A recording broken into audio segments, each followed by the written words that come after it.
Comment se déroule un nettoyage des canalisations par procédé au air pulsé?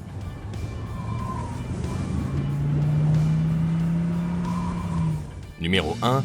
Isolation du tronçon à nettoyer. Afin d'isoler le tronçon du réseau que l'on souhaite nettoyer, il faut veiller à fermer les vannes attenantes. Il est essentiel de vérifier que ces vannes sont effectivement étanches, manipulables et fonctionnelles. Cette tâche est à la charge du service des eaux responsable du secteur. Numéro 2. Installation du point d'injection. Dans le but de sécuriser les lieux et de protéger nos équipes, une signalisation routière temporaire est placée au niveau du chantier. Une fois la zone sécurisée, la remorque d'injection d'air sera installée et raccordée au point d'injection. Il s'agit dans la majorité des cas d'un poteau incendie. Cela peut varier selon le type de canalisation. Numéro 3. Tout comme pour le point d'injection, une signalisation routière temporaire sera installée sur les lieux du ou des points de rejet.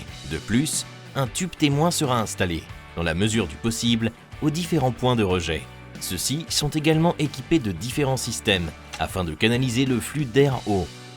Bac de rétention, tuyaux souples, bâche brise-jet, ils dépendent du tronçon à nettoyer, de la configuration du point de rejet et de l'importance des contraintes que crée le procédé au air pulsé. Une fois le point préparé, il faut ouvrir la vanne permettant l'évacuation des eaux de rejet.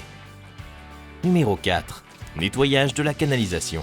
Pour entamer le nettoyage de la canalisation, il faut fermer la vanne principale du tronçon à nettoyer.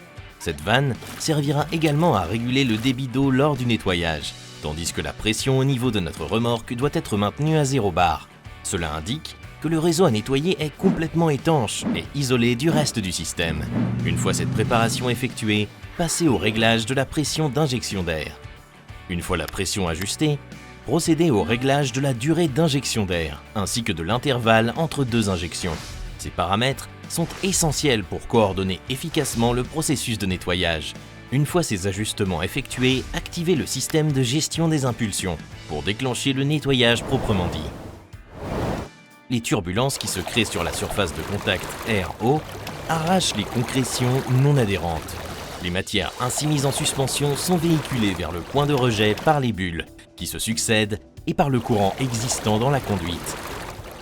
La quantité d'eau nécessaire à ce nettoyage de canalisation est 8 fois moins importante que pour une purge d'eau classique. Numéro 5. Remise en service du réseau. Une fois le nettoyage accompli, l'arrêt progressif de l'injection d'air est effectué, suivi d'une purge complète du tronçon, afin d'éliminer tout l'air restant.